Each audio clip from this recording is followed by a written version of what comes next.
Allir þættir samstæðuverinnar eru á YouTube.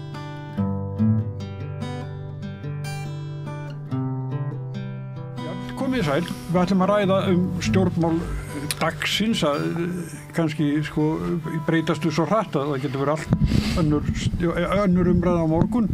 En til mín eru komin Ágúst Bjarni Garðarsson, fyrir þingmaður Framsóknarflokksins, og Lína Kjerúlf Þorvaldsdóttir og Guðmundur Andri Thorsson fyrir þingmenn Samfylkingarinnar. Og svo Gunnar Smári Egilsson, ég skænkhæjaði þig hingað. Og ég var bara í uppvaskinu hérna frammi. Já, en þú er aldrei verið þingmaður. Nei. Herði, en það er svo mikið að gerast. Byrjum á þinginu, horfðuðu á stefnuræðina í gærkvöldi? Það er nú líkast til. Já. Já, ég gerði það, ég reyndar horfði ekki, ég fór út í göngutúr. Já, hlustaði. Gekk 6 kilometra og hlustaði í leiðinni. Já, fínt gott. Já, farði líka. Þú hlustaði? Já, svona, ég skrunaði þetta. Ég gerði það alltaf reyndar, en þú? Ég, fjölskylda var í mat og svona, þannig að ég var ekki að horfa, en ég skransaði yfir þetta þarna eftir.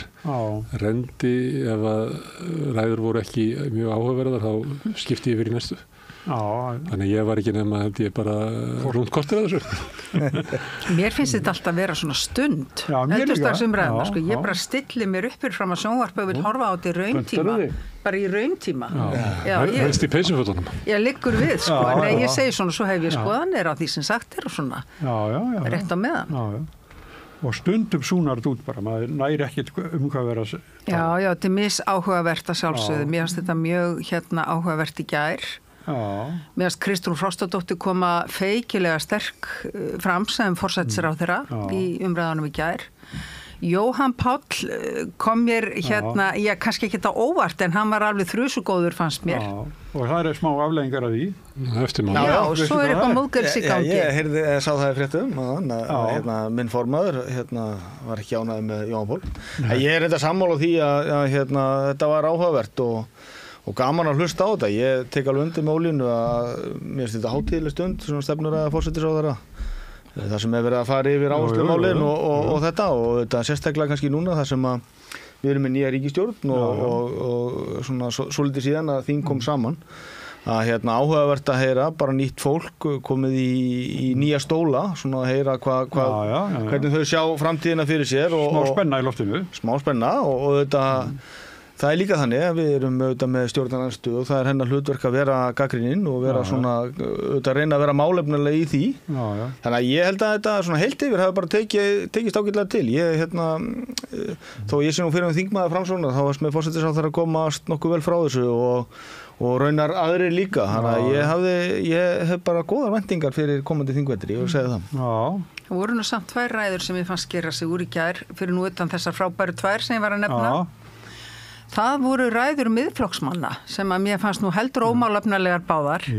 Og ég spyr mig þegar þeir eru með svona nýliðun í flokknu, hvers vegna í ósköpuna þeir gáfi ekki nýjum þingmönnum kost á því að taka til máls í gær að minnsta kosti öðrum. Þeir eru margóð sagt þetta sama, sko. Já, ég var einmitt að hugsa þetta líka að hvers vegna í ósköpunum fær, sko, þetta er náttúrulega mikið tækifæri fyrir nýjan þingmanna að svona sína sig og þjóðin er að hlusta og af hverju þeir nýtt ekki tækifæri til þess að sög sér kannski með Sigmund Davíð sem að ég hef nú að vísu séð betri og var eins og hann fyndi ekki alveg fjölunar sína sem er náttúrulega ekkert skrítið vegna þess að ríkisstjórninni er varla byrjuð og það er erfitt að lumbra á ríkisstjórninni fyrir eitthvað sem að hún hafi svikið eða eitthvað þínlegt, þannig að hún hefur ekki haft ráðrúm til að svíkja neitt.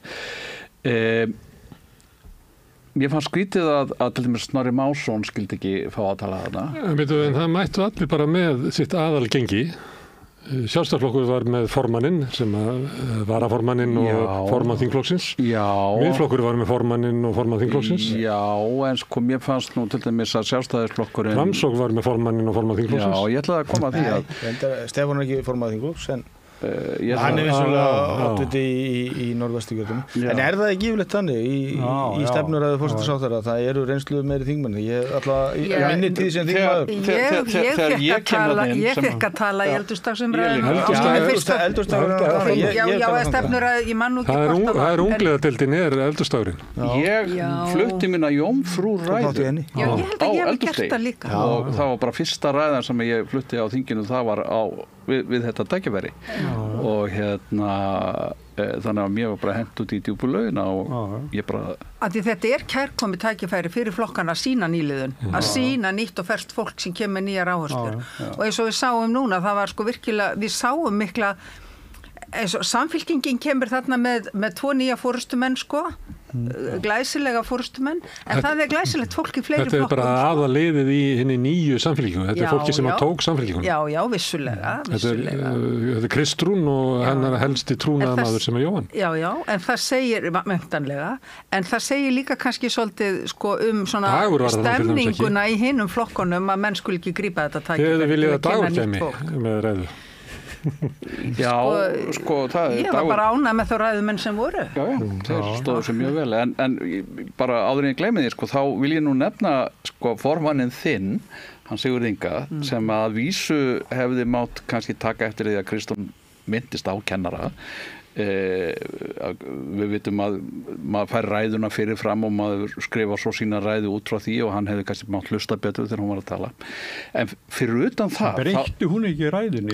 Jú, það bara alltaf gert og þú verður að hlusta sko meðan ræðin flutt en fyrir utan það þá fannst mér svona eiginlega svona mesti ferskleikin vera frá stjórnarandstöðunni vera hjá honum og kannski eigum við vona því að hann verði mjög líflegur og ferskur stjórnarandstöðu leiðtogi. Ég ætla að vona það, ég meina Sigurður Ingi auðvitað mjög reyndur stjórnmálamaður og ég held að hann viti það nú manna best að kannski við sáum ekki kannski hans rétta andlit svona í kosningabaráttunni og mér fannst og ég held að það séu nú flestir sammála því svona deyðurunum og ég tek líka undir það að mér fannst hann góður í gær og maður þekki það nú að við eigum það til að detta eins út og það verðist hafa gert þarna á þessum tímapunkti. Við fáum auðvitað eða þingmenn fá ræðurnar fyrir fram og þá hefur þessi ræða verið skrifuð og auðvitað kannski ekki heppilegt en þetta gerist. En inntaki í ræðinu fannst mér bara gott, svona lýsa áherslum flokksins og hvar við ætlum svona að herja á stjórnina. Mér varst það bara takast vel til og ég verð að segja það líka, mér varst Stefáni Vagni takast bara mjög vel til, þannig að ég hef bara þá er ég orðinn þreyttur þegar hann var síðusti ræðumaðurinn sko, þá var ég svona búin að skammturinn kominn. Það var alltaf dálítið erfið sko þegar sagast við Stefán Vagni, þetta er bara mig. Dálítið erfið þegar voru 3 umferðir, þá var aðeins svona líjast sko þegar kom að 3. umferðinni. Þá var það líka þannig sko, þeir sem töluðu fyrst, þeir tóku af tímanum hjá þeim sem kom á eftir samfélagsmönnum sínum. Þannig að sá sem kom síðastu fekk kannski bara 1 mínútu. Var með ræðu upp á 3 mínútur sko. Og búin að vera vika sem ég ræði. Það bara brunaði gegnum þetta. Ég lenti nú í þessu síðast. En það sko, svo í morgun, í dag, 13:30, byrjaði þingið og þá kom Sigurður Ingi upp strax og bað vildi bera sig sakir og vildi að Jóhann Páll myndi biðja þess afsökunar sem var ekki gert þarna allavega, nýtt í hvað verður seinna en og svo var að tala sko fundarstjórn forseta, þá sagði nýji forsetinn sko þegar við biðjum orðið fundarstjórn forseta verður bara að tala hana ef það ekki verið að tala eitthvað allt annað ef alltaf að tala fundarstjórn forseta þá skulum við bara gera það. Já, það nokkuð hörð krafa. Já, ég veit það en það auðvitað alltaf þetta komast fram hjá þessu. En hann hefur vantarlega viljað bera sig sakir að því hann átti þess ekki kost sko í beinni útsendingu í gær vegna dagskrárinnar þá. En ég skil ég átti í framhaldi við það sem hann sagði fyrir. Já, þeir eru ekki umræður þar. Já. En ég skil nú ekki alveg, ég sá nú ekki þessar fréttir þetta hjá Sigurði Inga að hann hefði viljað bera af sér sakir. Ég meina, hvaða sakir vildi hann bera af sér? Hann segir, Jóhann Páll sagði að hann hefði logið og hefði ekki stuðlaði neinum jarðgöngum Nei, hann hefði sagt ósatt um það að hún hefði ávarpað kennara. En hvað eru ósannindi? Þetta náttúrulega svolítið ruddalegt orð yfir ósannindi, en ósannindi eru það engar síður. Hún ávarpaði kennara í sinni ræðu og ræddi stuttlega. Já, ég held að hún sé allt og mikið svona friðarins manneskjallan svona upphæðu til að vera eitthvað að vera elda Ólafið þetta. Svo í morgun hefur hérna óundirbúna fyrirspurnir, þá voru þær flestar til hennar, Kristúrunar, og hún... En þau náttúrulega skipta með sér verkum í svona ræðum að hérna hún tekur að sér að vera svona hérna landsmóðurleg, en hérna hann er svona áflóga haninn. Já. Hún leggur gildruna að nefn ekki kennara í skrifuðum texta en mæla svo fram sem að Sigurður. Þetta heyrði ég einhvers þar í einhverju spjalli í morgun. Já, það er nú... Svo kom haninn og gokkaði. En það er alveg allsið að hérna bregðast við einhverjum tíðindum sem er að gerast bara þá. Þann daginn, hún þarf að leggja ræðuna fram daginn áður. Og sko, það er gert með þeim svo mætir hún kennurum náttúrulega þarna bara við dyrnar á Alþingishúsinu þegar fólk eru á leiðin í húsi, þannig að auðvitað bregst hún við því. Hún er stjórnmálamaður. Þess vegna er þetta mjög svona einkennilegt hjá Sigurði Inga hafi ekki hlustað betur og halda sig bara við skrifaða ræðu, sko. Þetta benti til þess að það hvartlaði nú að mér að það hefði ykkur aðstofamaður bara skrifað þessa ræðu fyrir hann og hann hefði jafnvel ekki verið búin að lesa hana. Hann var að lesa hana beint upp úr símanum eins og hann gerði í kostingasóknum. Ég bara get alveg tekið undir og ekki, en við hérna áttum okkur því, sko, að eldurstafur áttu að vera hvað viku. Kennara deilan og verkvöllin eru búin að vera síðan í nóvember, þannig að mér hefði alltaf þótt eðlilegt að kennarar hefðu verið ávarpaðir í skrifaðir í ræður, sko, sem hefði verið send á þingmenn. Ég ætla að segja ykkur eina sögu, það er að Jón Baldvin var formaður Alþýðuflokksins og flokksþingin voru og þá hélt hann náttúrulega alltaf langa ræðu og við blaðamenninu við fengum ræðuna. En svo stóð á forsíðunni tala mál gildir að við gátum aldrei eldan í hérna ræðunni því að hann raði þessu bara eftir hvað stuðan var. En hann slefti Ingu held ég samt, sko, en hann réði svo vel við þetta. En bætti í. Menn eru misgóðir ræðumenn. Já, hvað? Jón er mikill ræðuskörungur. Já, mjög. Það er svona morfísbragur á honum, enda var hann þar held ég. Hérna, Jón Páll. Jón Baldvin. Já, Jón Baldvin. Já, var Jón Páll í morfís? Ég minni það, já, en hann má eiga það, hann er öflugur ræðumaður. Já. Hann er svona... Fannst það einhverjum skrítið að Daði Már var að tala sem er ekki þingmaður? Hvað er hann að vera einhverju svona þingmanna?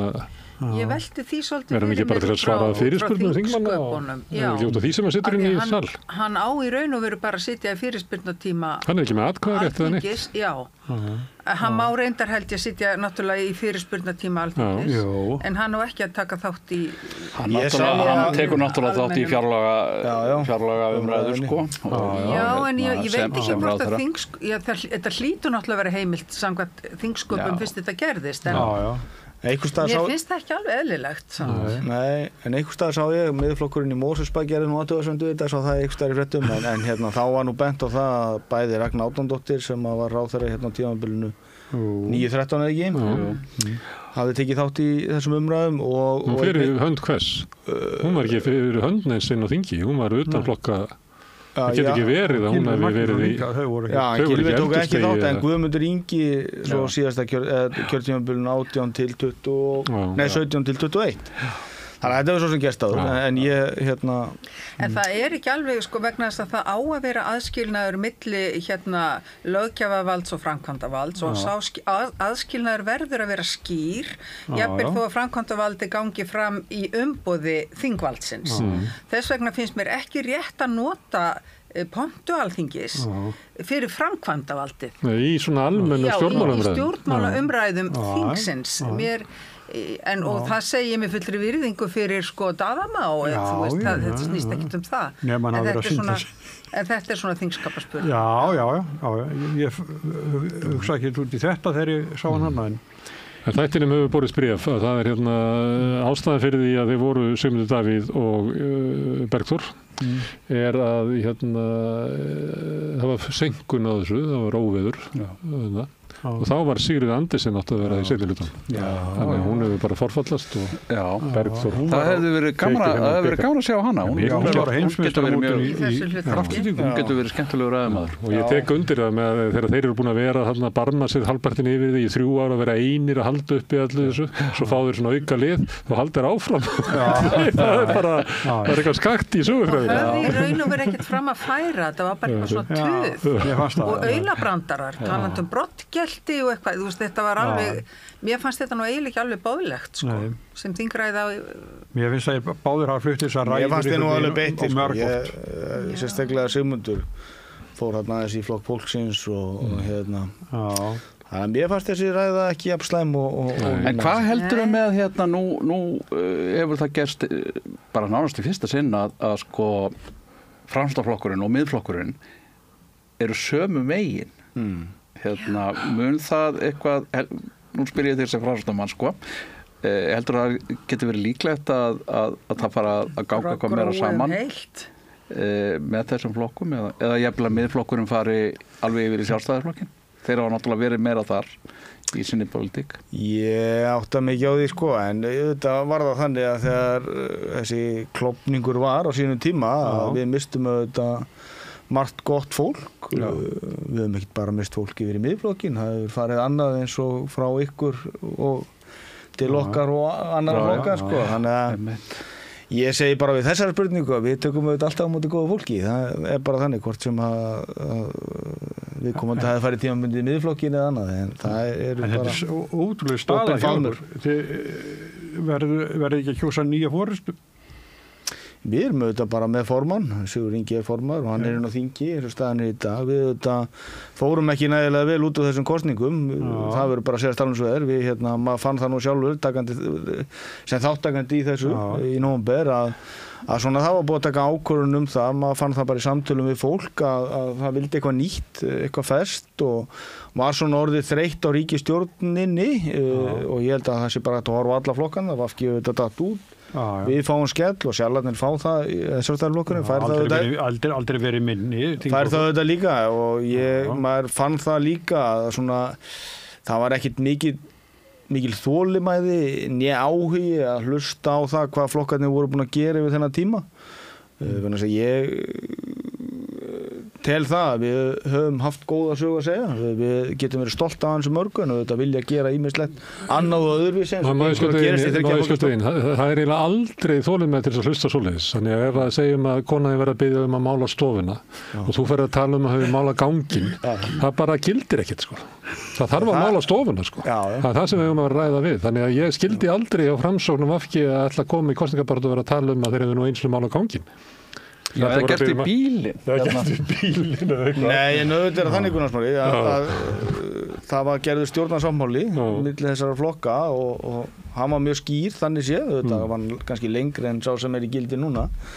En þar var hægt bara að tikka í box og ansi mörg box ef svo má segja, þannig að afrekalistin vil ég segja og efndirnar voru miklar.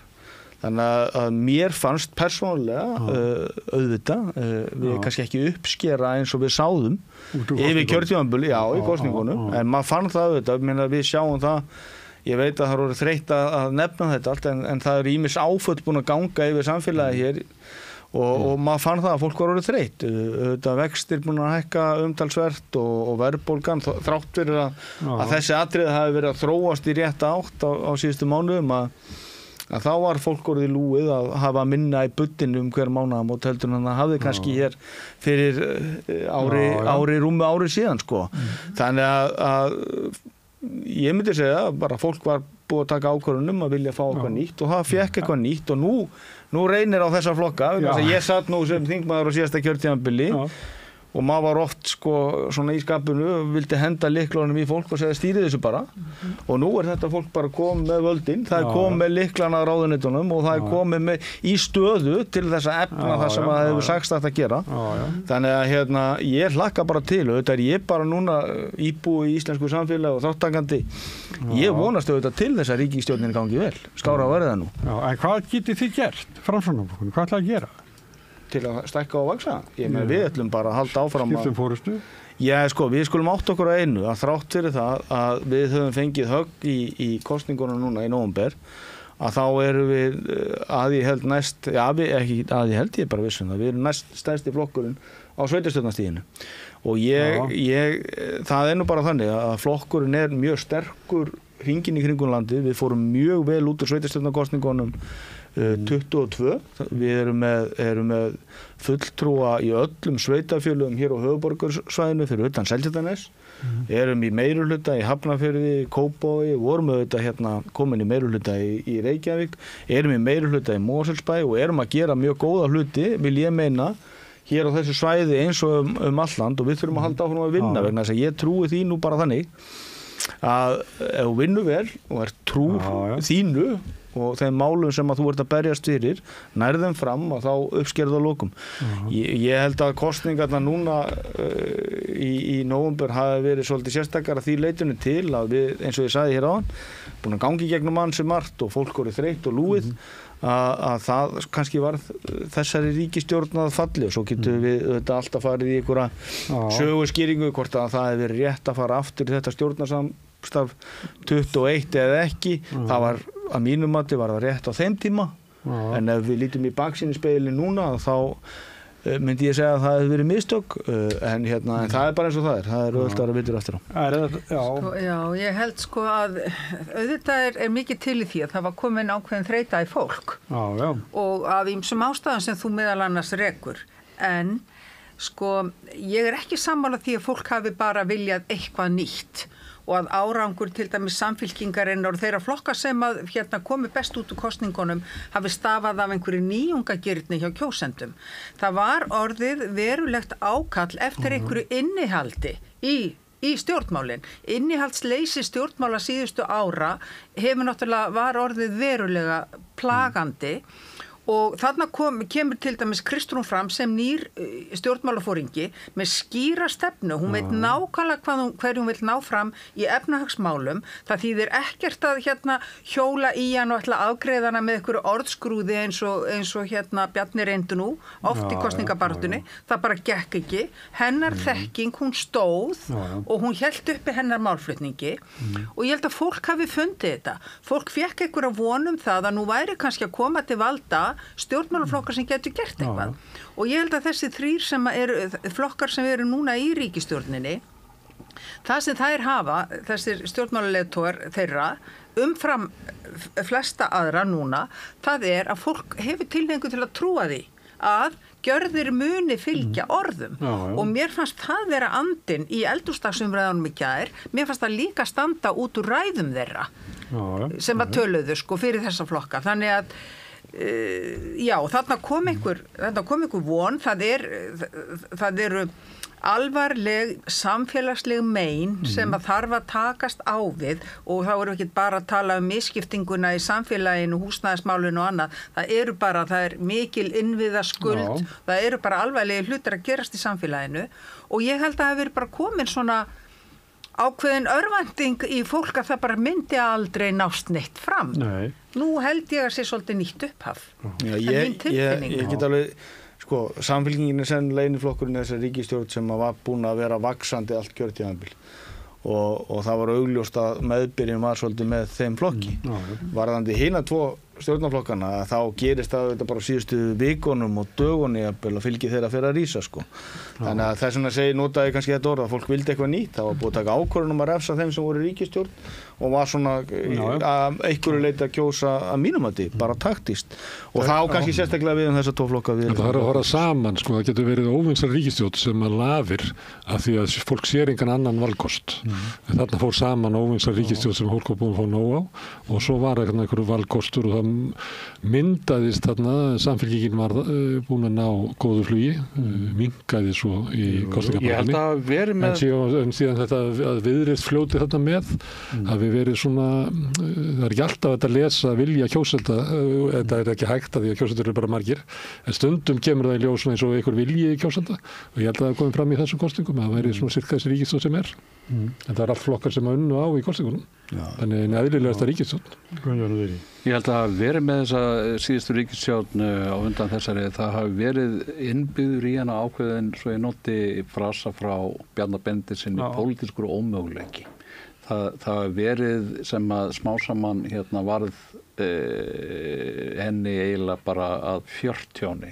Það pólitíski ómöguleikin að VG og Sjálfstæðisflokkurinn standa fyrir alveg ólíka sýn, hugsjónir og bara stefnu, pólitíska stefnu.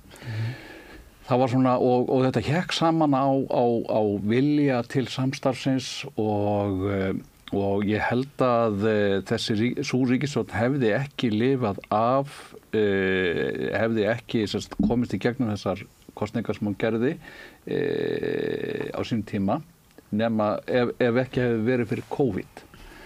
Ég held að COVID hafi framlengt líf þessar ríkisstjórnar og gefið henni svona framhaldslíf. Og í COVID þá stóðu ráðherrar sig vel, kannski fyrir utan ráðherra Sjálfstæðisflokksins sem að bæði verið uppvísir að því að brjóta þetta bann sem að var við sóttvarnabannið og líka voru svona voru að móast við. En að öðru leyti held ég að svona það hafi verið tilfinning fólks að kerfið hafi virkað og þakkaði ríkisstjórninni það og þar með verður ríkisstjórninni eins og svona fulltrúi fyrir það sem að vel gengur og það sem virkar og fulltrúi fyrir það að láta samfélagi ganga eðlilega áfram. Ég held að það sé alveg eitthvað til í þessu, en ég held að meil á sama tíma ekki gera lítið úr því að það náðist bara mjög góður árangur. Við sjáum það líka á stefnuyfirlýsingu núverandi ríkisstjórnar að á sínum tíma í tíð Ásmundar Einars náðist í gegn farsældarlögin sem eru mjög jákvætt og gott skref og við erum að sjá átaki í húsnæðismálum, rammasamningana við sveitarfélög sem að núverandi ríkisstjórn ætlar að halda áfram og hlutdeildarlánakerfið sem hefur reynst mjög vel og núverandi ríkisstjórn ætlar að halda áfram að þróa og þroska. Þannig að ég held að þær aðgerðir sem að voru á þessum COVID tíma, þetta eru aðgerðir sem að komust til leiða, hafi líka orðið þessu valdandi að þá fékk Framsókn 21 þegar ég fyrir nú þing mjög góða kosningu. Þannig að ég held að það sé ekki alveg hægt að skrifa þetta bara á það að kerfið hafi bara verið á sjálfstýringu eins og margir vilja halda fram, heldur var pólitík líka, en vissulega litaði COVID og það ástand sem að skapaðist á ástandið mjög, það verður bara að segja stafnins við en pólitíkin var til staðar og hún virkaði að einhverju leyti og það skilaði þessum árangra mínu. Ég held að sé ómöguleiki í þessari ríkisstjórn sem að að Viðreisn fékk bara allt og góðan díl út úr þessu, fékk öll ráðuneyti sem að þau vildu og hafa allt og mikið með stefnuna að segja sem kannski ástæða fyrir því að það ekkert svo mikill munur á þessari ríkisstjórn og ríkisstjórn sem var undan svona í stefnunni í ríkisfjármálum og þau séu alltaf bara að gera það betur það sem hinn ætluðu sér og ég held að þetta eftir að reyna mjög á Samfylkinguna en svo sérstaklega Flokk fólksins að vera inn í ríkisstjórn sem með svona hægra hjarta. Ég veit að ég held að sko Mér langar svo að fara hann í ráðhúsmegur. Já, þegar þú sagðir að hefði borist bréf til þáttarins þá var ég að vona það að væri komin eitthvað niðurstaða í stjórnarkreppunni í Reykjavík. Það margt sem bendir til þess að það verði einhverja viðræður á milli Samfylkingar, Pírata, Sósíalista, Flokks fólksins og VG. Ég hlustaði nú 4 fréttirnar á leiðninga, ég var nú þessu seinn og hjá lækni, en þá var nú sagt að þessar ágætu konur sitja heima hjá Heiðu Björgu og reyna þar að koma saman meiri hluta samstarfsáttmála. Það er góður staður að vera á, þess að hrannar með þá líklega að vera að hjálpa til. Það er ekki alveg jafn skýrt sko, það er ekki alveg jafn skýrt hvað það sem að að í borgarstjórnarsamstarfinu. Sko, það er ekki alveg sannfærandi þessar skýringar sem gefnar hafa verið á því að slitna upp úr meirihlutasamstarfinu. Það er mál sem er búið að leysa. Já, svo er það nú mál sem eiginlega búið að leysa. Á að höggva þessi tré. Á að höggva þessi tré. Það er einmitt ekki það ásteytingarsteinninn þá. Og eftir að hafa hort á Silfrið í gær kvöldi, þá verði ég bara að segja að ég engu nær. Ekkert annað að það mér fannst sumir tala betur en aðrir sem eru ekki fulltrúar í meiri hlutanum núna og ættu fullt erindi þangað inn eins og hún Sanna og hún hélt góða ræðu um fátækt og aukið jafnrétti og annað, mjög gott, en ég meina það sagði mér samt ekki neitt um það hvað sé raunverulega að í meiri hlutansamstarfinu og að hverju úr hverju þurfa að bæta þar. Já, en auðvitað væri gott að taka mannúðlegri og meiri félagslegar áherslur inn í samstarfið í borgarstjórn ef það er hægt. Já, ég held að það hafi komið mjög skýrt fram hjá oddvita míns flokks Einari Þorsteinssyni og borgarstjóra af hverju hann matar sem svo að það er ekki lengra komist í þessu meirihlutasamstarfi. Hann auðvitað og flokkurinn fer í Reykjavík svona inn í kosningarnar með það að boða breytingar í borginni og þá aðalega svona í tengslum við börnin, leikskólaúrræðin, varðandi húsnæðismál og svo framvegis og auðvitað leggur ríka áherslu á flugvöllinn sem er þá núna komin í ákveðin farveg, en ég skynja það og það er engin fyrirlögum með það. Mér list ekkit mjög vel á það að við færum í þetta meirihlutasamstarf á sínum tíma vegna þess að maður sá það að vinsældir meirihlutans svona síðustu kjörtímabil hafa farið dvínandi og upplifum fólks var svolítið að þarna væri bara komið nýtt dekk undir sama meirihluta og ég held að við höfum bara og Einar borgarstjóri hafi metið og aðrir borgarfulltrúar okkar metið það sem svo að það er ekki lengra komist vegna þess að upplifum þeirra væri að þau væri ekki að ná þessum breytingum sem þau hefur boðað fyrir síðustu kosningar í gegn í þessum meirihluta og þá eru þetta eðlilegast bara að setjast niður með fólki og segja við bara komist ekki lengra, því miður. Hvaða breytingar? Það eru auðvitað að brjóta nýtt land eins og kom fram í lóðaframboðið og Reykjavíkurborg hefur ekki sinnt þeirri skyldu sinni. Er ykkur raunverulegur ágreiningur það? Já, það virðist vera. Úlfarsárdalur, Geldinganesi og svo framvegis og við sjáum bara í öllum tölum Reykjavík ánægt land til þess að skipuleggja undir lóður. Ég hef nú heldur betur talað um húsnæðismál á síðustu árum. Þannig að það er sorglegt að hafa upplifað það og sé það að Reykjavíkurborg hafi ekki nýtt þetta land betur heldur en þau hafa gert. Og ég held að það hafi spilað stóra rullu. Mér heyrist það nú bara málflutningi borgarstjórnans að svona það er ekki lengur komast að sinni og svo hafa auðvitað verið uppi hugmyndur vinnustaðaúrræði í leikskólamálum og svo framvegis að það hafi að einhverju leyti svona verið óeiningin að meirihlutans hvað þær hugmyndir varðar. Þannig að við verðum átt okkur á því að sveitarstjórnarpólitík og borgarpólitík snýst ekki neitt annað heldur en nærþjónustu. Og tregðan við það að byggja upp húsnæði og að þétta byggð, hún má aldrei vera ofar því að tryggja fólki og fjölskyldum þaki yfir höfuðið og tryggja hins vegar efnahagslegan stöðuleika til framtíðar. Það hefur ýmislegt verið nefnt af fransnamönnum sem ástæðu þess að þeir slittu. Fyrst var að flugvöllurinn sem að þessi tréð þarna í Öskjuhlíðinni sem að voru nefnt sem ástæðan og nú er farið að tala um einhverjar byggingaframkvæmdir. Það er bara ein raunveruleg ástæða eins og ég sé þetta fyrir því að þessu var slitið og það er að það kom Gallup-könnun sem sýndi fylgishrun hjá Framsóknarflokknum sem að hafði verið með mjög lítið fylgi í Reykjavík, svo kemur Einar sem er svona fjölmiðlastjarna eins og þið bræður var svona fjölmiðlastjarna í sjónvarpinu og sópar að sig fylgi enda kom hann vel fyrir en svo er það fylgi að virðist vera að mestu farið aftur, svona fólki burt og mér sýnist að það sé fyrst og fremst verið að bregðast við því. Já, ég tek undir þetta. Ég held nefnilega þetta er bara örþrifaráð virðist vera hjá Einari þegar hann sér að fylgið er þrotið að reyna að grípa til einhverja aðgerða til þess að keyra fylgið upp aftur. Þetta er náttúrulega þekkt. Þetta er þekkt triks í stjórnmálasögunni þegar fylgið nær ákveðnum lægðum að reyna að slíta á einhverjum ágreiningsmálum og gera þau að kosningamáli.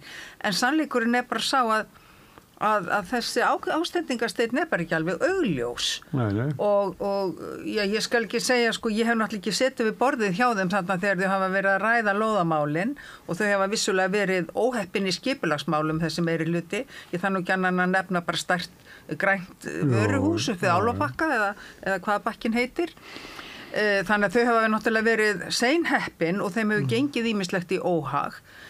Ég held að Einar sé að reyna að bregðast við því, en hann hefur ekki hugsað það alveg til enda. Það er náttúrulega alveg augljóst, því að ég held að hann hafi vanmetið eða ofmetið stöðu sína, satt að segja, inn í borgarstjórn Reykjavíkur sem borgarstjóri. Hann hefur líklega fengið misvísandi skilaboð frá Flokki fólksins, býst ég við. Ég hugsa það, já, það gæti verið og svo náttúrulega hann í þeirri stöðu það hvíslaði í eyrun á honum úr öllum áttum, rótað í honum, hann hefur ekki alveg staðist það próf. Mér veist hérna, hann hefur ekki tekist að segja af hverju hann sleitt. Jú, þegar hann segir brjóta land og svona, en það verið að brjóta land og svona, en ég meina, hann vantar máli. Það sína alla tölur, við erum bara ekki að gera það. Alltaf máli það sem hann segir að ég vildi þetta og þau stoppuðu það. Það sem hann segir að það var alltaf tekið svona í tillögurnar og svona maður velta fyrir sig betur þetta bara eitthvað svona óþol á því að þegar hann stingur upp á eitthvað þá ránkólfir Dóra Björt í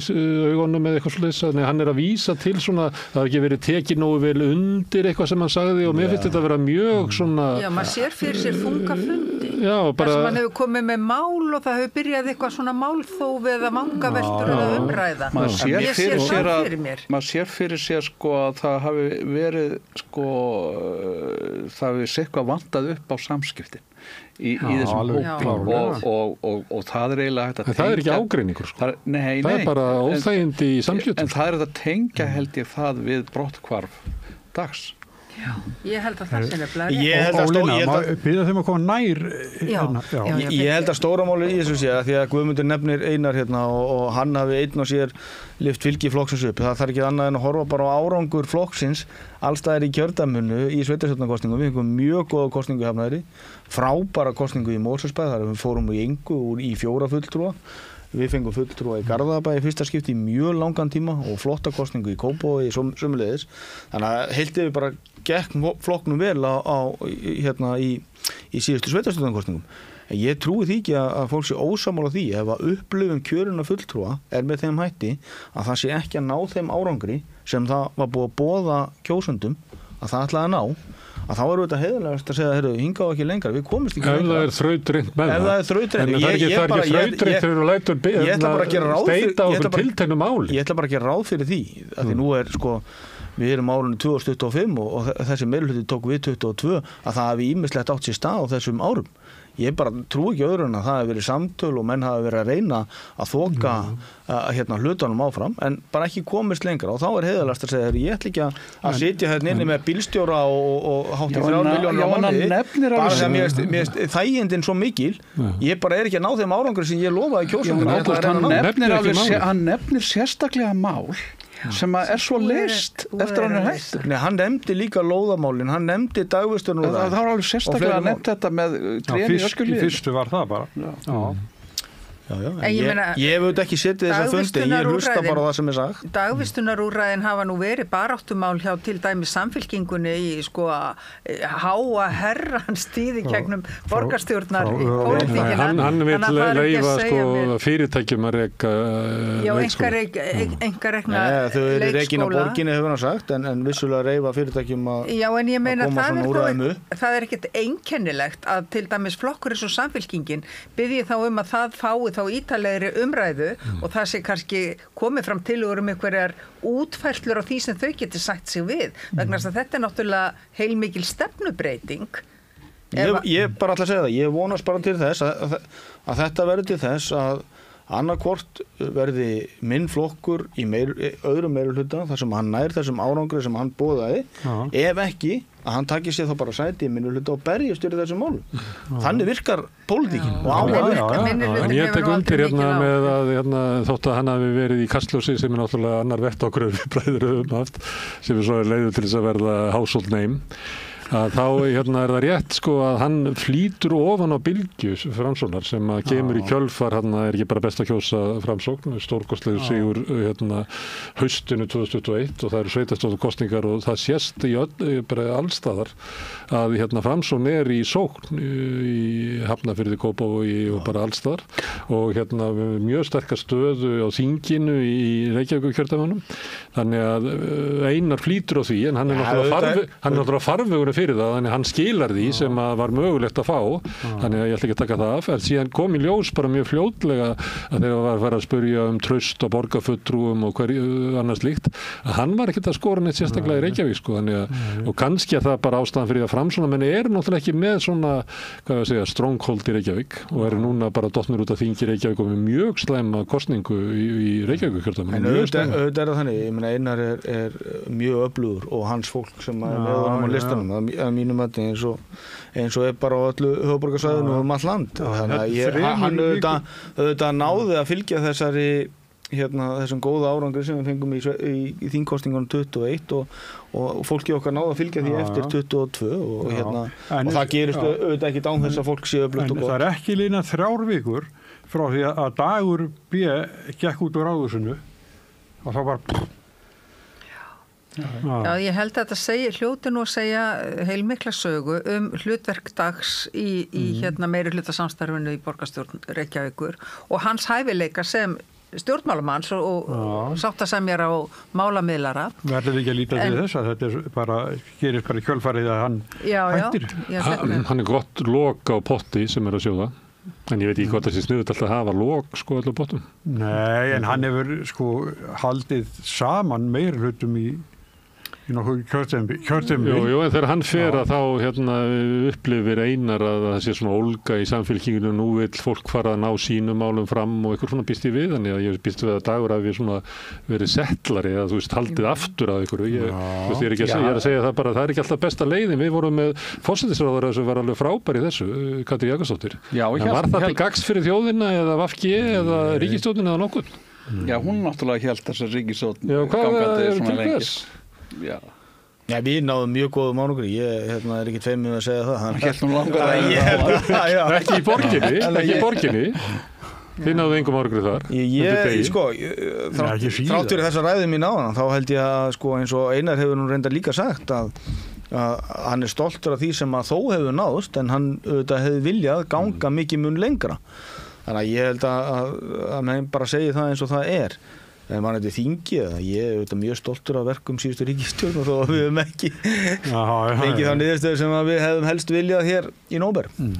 En þetta mál sannar það líka svolítið að pólitíkin er langhlaup. Þú veist, hún er ekki til þess að halda út í pólitík þá verða menn bara geta tekið orustur og smáslægi og staðið af sér gríðarlegt áreiti. Sérst að því ofar sem þú kemst í valdastiganum því meira verður áreitið og því meira verður rótið í kringu þig og ókyrðin. Það er bara, og það er kannski sálfræðipróf sem að menn verða bara standast og þarna held ég að reynsluleysi Einars komi kannski svolítið að sög líka. Já.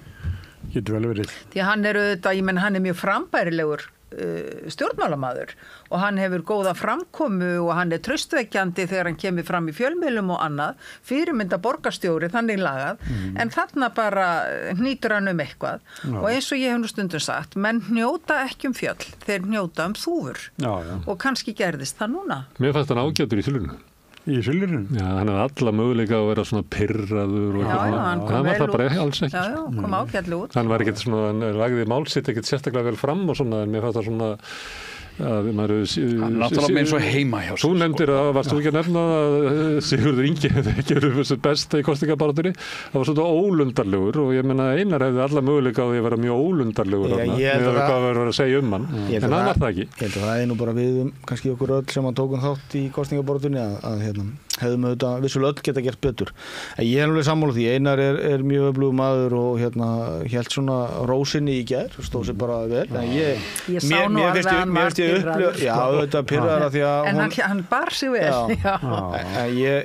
Mér finnst á honum, hefur nú bara stuttlega rætt við henni skilaboðum, en mér finnst eins og honum líður bara vel með ákvörðunina, þannig að og ég bara trúi því að þið líður vel sjálfur með þína ákvörðun og þá hún svo rétta. Það ekkert flókið í mínum hafa. Herðu, við erum búin að vera hér í tæpa klukkustund og ég Það ein frétt svona sem við veit ekki hvað stór frétt. Hvað hún? Heimir Már hættur á Stöð 2 og orðinn framkvæmdastjóri þingflokks Fólksins. Nei, flokksins bara.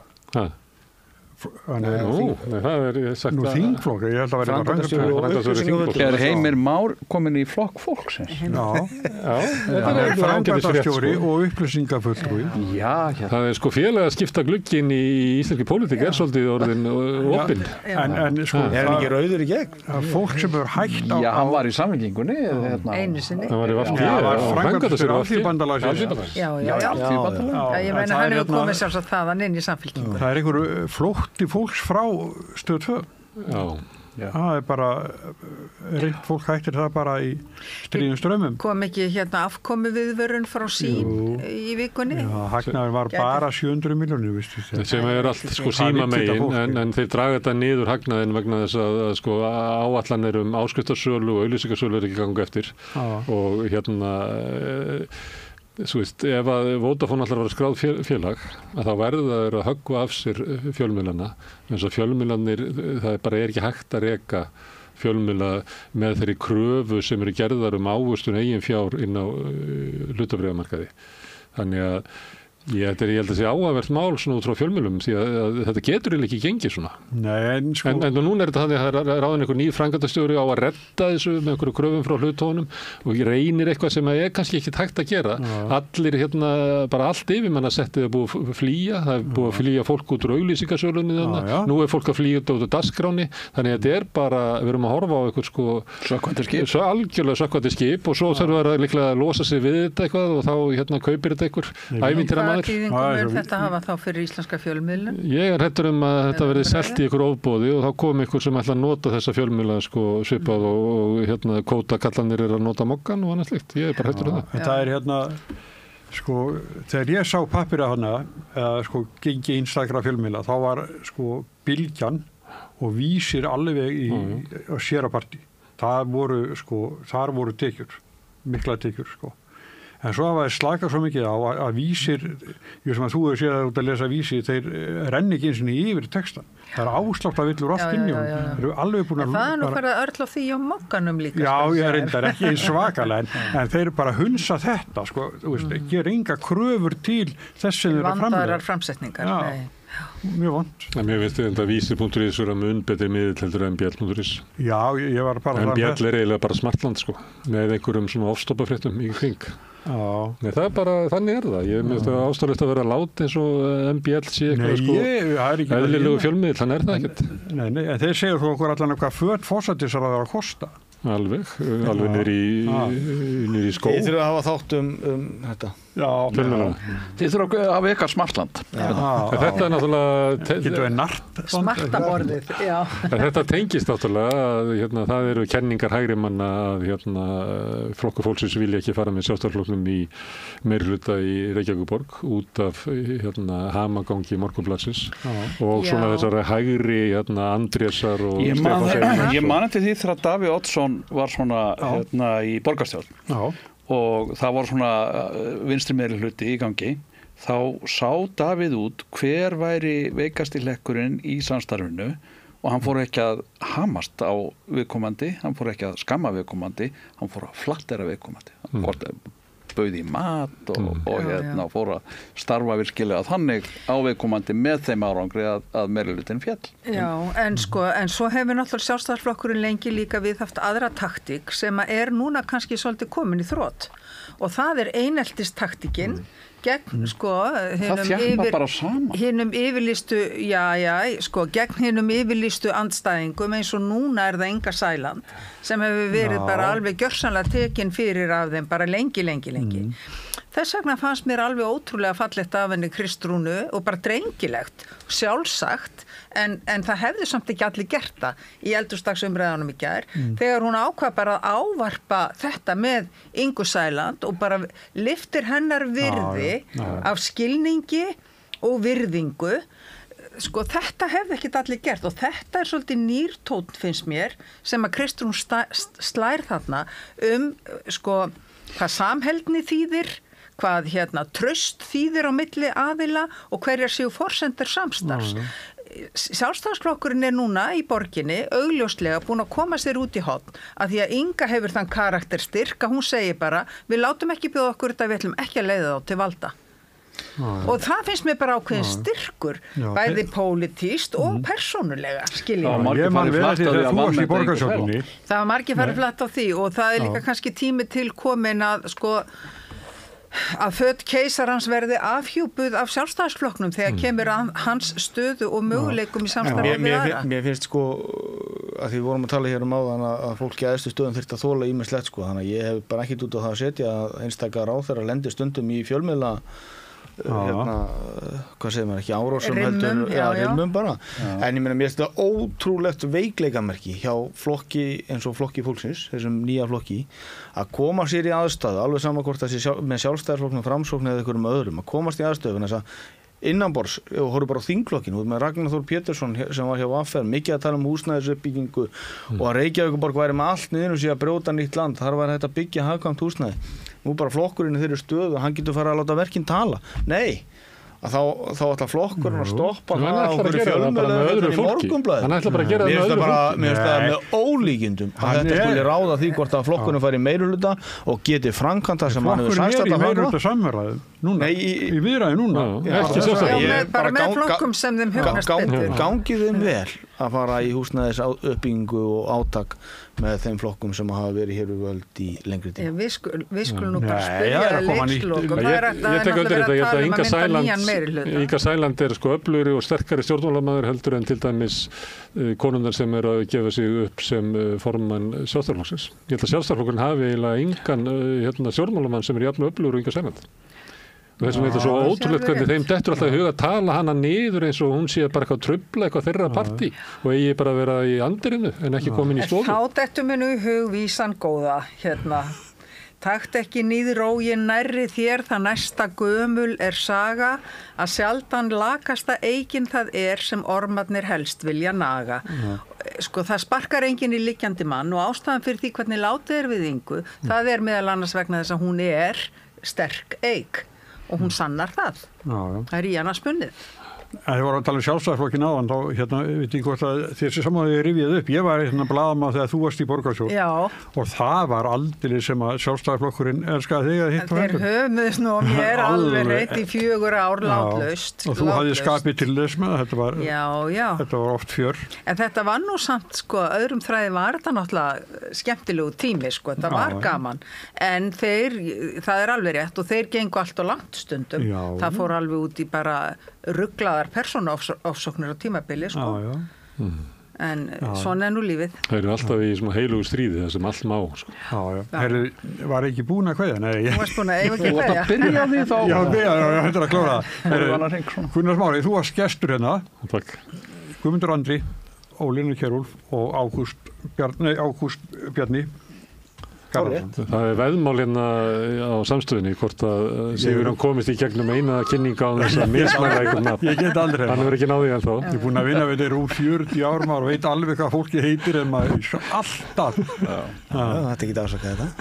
Bara gaman að koma. Kemst ekki í hringinn. Já, takk fyrir.